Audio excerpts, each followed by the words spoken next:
Como começou a ideia do restaurante japonês em Acreúna, Nuri? Interessante, né? Porque é um comércio que não tinha Acreúna esse comércio, e eu resolvi montar com a cara e com a coragem. Muita gente no início falava, Eduardo, não mexe com isso, porque não tem. O que você vai fazer algo que não Não tem? tem público, né? Não Uma tem coisa que a gente público. escuta muito é isso, né, Eduardo? A Isso. Creúna não tem público para isso. Como não tem, gente? A gente vai para Goiânia para comer, né? Vai para Rio Verde, vai para Exato. Santa Helena. Muitas pessoas saíam aqui de Acreúna para ir em Rio Verde, para ir em Goiânia, comer um sushi, porque aqui não tinha. Então, como foi essa história? Foi até muito engraçado. Na época da pandemia, no início da pandemia, não me recordo o ano exato agora, eu fui fazer uma visita para um colega em, como é o nome da cidade, meu Deus? Itumbiara. Itumbiara, uma cidade ótima. Cidade muito boa, né? Que já tem uma estrutura muito grande. E ali eu fui pedir, porque naquela época tinha que fazer os pedidos, né? A gente não podia ir nos restaurantes. Então era delivery. Tava começando essa febre do delivery na pandemia, por conta da pandemia. E a gente pediu sushi. E eu achei aquilo muito interessante. Olha a cabeça, olha como que é a visão de um empreendedor. A gente olha aquilo e fala, caramba, pode ser que dê certo. Naquele momento deu start. Naquele momento apertou um botãozinho de start na minha cabeça e pensei, vai dar certo. Mas olha só, até então você já pensava, eu quero abrir um negócio, eu quero parar de dar aula, tá me cansando, tá me consumindo muito tempo, ou era por causa da renda? Sim, exatamente isso. Foi nesse período aí da pandemia, quando eu deixei de ser professor, que eu falei, não, eu quero montar algo para mim e eu quero essa ascensão. Olha só, a gente vai para o apoio cultural, já já a gente retorna. Curso por um longo período, entendi como é a questão da compra, porque o sushi, diferente de outros restaurantes, que você até no supermercado local, você consegue os produtos. O sushi não. Ele funciona em royalty. Para comprar o peixe, a gente compra peixe internacional. Só pra você ter uma noção, o meu peixe eu compro no Chile. E às vezes eu tenho que fazer essa cotação com a moeda local chilena. E isso é muito complexo, é muito complicado. Então é um comércio complicado. Beleza, aí eu comecei ali, aprendi a fazer o sushi e comecei então a fazer eu mesmo, na cozinha de casa, para amigos, testando pratos. Né? Comecei fazendo ali, que na pandemia a gente não podia sair e tal. Eu ainda estava dando aula, home office, né, com a maioria dos professores, né, dando aula em casa, então eu tinha muito tempo. Eu comecei então a fazer sushi na cozinha de casa. Comecei a fazer para um amigo, para outro, né? E ali foi, caramba, Eduardo, é muito bom, muito gostoso. Desse amigo já passou para outro amigo. E daí foi, a coisa começou a deslanchar ali e eu vi que era uma coisa boa que eu poderia apostar. Então, no ano seguinte, ainda em pandemia, eu decidi deixar de vez a escola e apostar de cabeça nesse... É mesmo, eu deixei. E num primeiro momento você ficou dando aula e fazendo sushi, Exato. mas vendendo também. Já tinha testado o mercado. Já. E você quis fazer sushi porque não tinha, era uma demanda não atendida, ou porque você gostou muito do sushi, da comida japonesa, e é uma coisa que você gostava de comer, por isso você queria que as pessoas também tivessem acesso? As duas coisas. Uma porque eu gosto muito e acredito que tudo na vida, quando você gosta de fazer, é muito bom, é prazeroso. Oi, gente, voltando aqui com o nosso programa. Como tudo começou com meu amigo Eduardo. O Eduardo estava nos contando aqui como é que ele fez a transição, então, do sushi para odontologia. Que você sempre gostou da área da saúde, e aí? Eu sempre gostei muito da área da saúde, sempre tive esse desejo. Estava adormecido um pouco em mim, né, enquanto eu era professor, enquanto eu estruturava, né, a minha empresa, montava direitinho. Mas aí deu certo, graças a Deus deu certo. Eu consegui também dar esse outro start, que foi entrar para essa área da saúde. Pagar a faculdade de odontologia, porque... que não é barato, né? Não, é muito caro. Foi o sushi que pagou? Com 100%. Olha, e não ganhei bolsa de estudo nenhuma. E o sushi, graças a Deus, me proporcionou a custear essa faculdade, que não é nada barato. Não é barato, não é fácil, né? Não.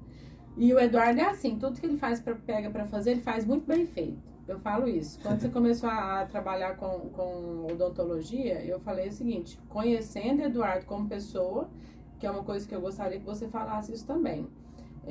Como pessoa, eu tenho certeza que tudo que você fizer, Eduardo, você vai fazer bem feito.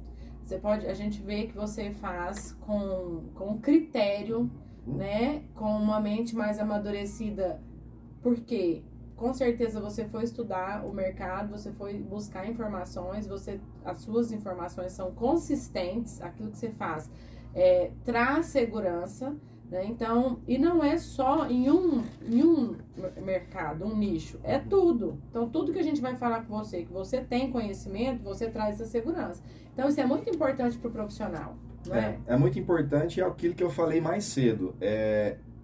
Modéstia à parte, eu concordo muito com o que você falou. Eu consigo hoje entregar coisas com qualidade, seja no nicho em que eu estiver, tanto no meu restaurante quanto na odontologia, porque eu entendo o que eu estou falando, eu sei o que eu estou falando, porque eu estudo. Eu estudo muito, muito mesmo. Então eu entendo o que eu vou entregar e eu vou entregar com qualidade e com garantias.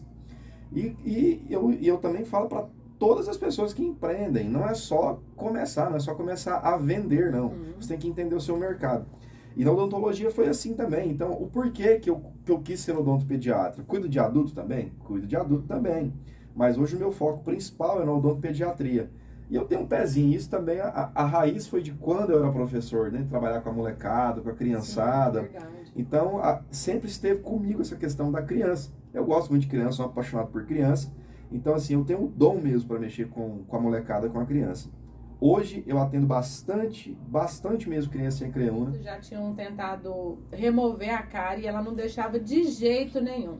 Veio aqui para Goiás, nós íamos em Goiânia procurar um profissional que desse para ela o soninho, né? Não sei se é assim que chama, aquele remedinho para poder ela ficar mais sonolenta, para poder deixar o dentista trabalhar na boquinha dela.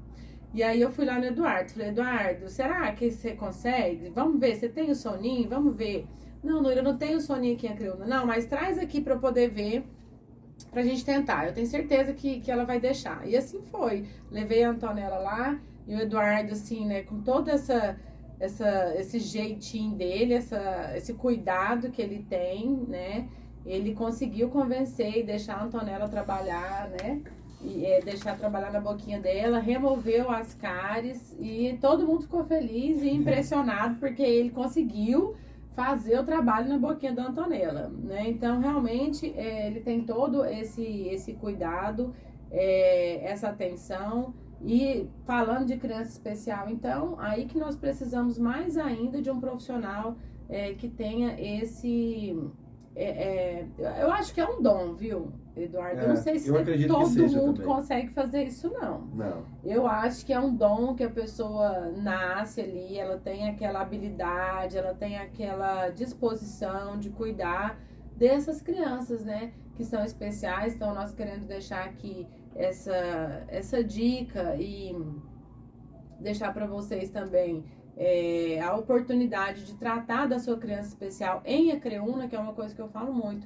Essa dificuldade que nós temos de ter que sair de Acreúna para poder fazer o que a gente precisa, tanto em serviço quanto em comércio, é algo que nós temos que mudar, né? Então, você aqui em Acreúna, que tem um filho com necessidade especial, filho, filha, né? Você tem aqui um odontopediatra que pode cuidar disso. Então, não precisa de você sair daqui para fazer isso, certo? Então, nós vamos agora pro nosso intervalo e a gente volta daqui a pouco.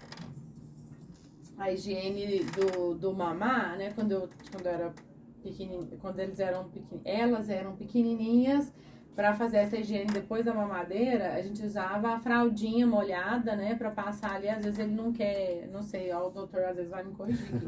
Às vezes a criança não consegue levar a criança para escovar, né, mas aí eu fazia essa higiene ali. Tinha até uma escovinha de dedo que eu usava para poder, mesmo dormindo, fazer essa higiene, né? Uma coisa interessante também a se falar é interessante começar desde bebê, até mesmo antes de ter dente, para a criança começar a aceitar, é a questão fisiológica mesmo. O papai e a mamãe pode colocar mesmo, igual você falou, uma fraldinha, até gases. Na farmácia tem aquela escovinha de dedo que a mamãe pode colocar, e mesmo a criança dormindo passar ali. Não precisa, né, se estiver dormindo, colocar pasta de dente. Só o hábito mesmo de colocar ali, o hábito mecânico tanto do paninho úmido, tem que ser úmido, ou a escovinha já vai fazer essa higienização da criança. Olha aqui. Gente, então, nós estamos aqui já no último bloco aqui da nossa entrevista, do nosso programa, e eu queria perguntar aqui, quero perguntar pro Eduardo, quero que ele me fale aí um pouco, Eduardo, vou te falar aqui que a gente vai falar agora. Aí você organiza aí pra gente conseguir finalizar. Eu queria falar sobre os desafios e as oportunidades desse mercado que você tá, tanto de um quanto do outro. E também o que você, olhando para a Acreúna, né? Achei muito jóia você dizer que não quis sair de Acreúna. Acho isso importante porque a gente vê muita gente desmerecendo, né, a cidade e o comércio. E se nós moramos aqui, somos nós que temos que investir, né? Eu abri uma sapataria de conserto de sapato também, porque vi que havia uma necessidade aqui na cidade. E eu queria que você falasse um pouco sobre isso também. O que você acha que na cidade, o que falta ou seja, quais seriam as oportunidades de negócio que você ainda vê aqui, para deixar uma dica aí para as pessoas? Como é que você vê o comércio na cidade ou mesmo de serviço, né? E é isso. Bom, vamos lá. Eu vejo assim que a Acreúna tem um comércio em ascensão muito grande. Basta você analisar de forma muito consciente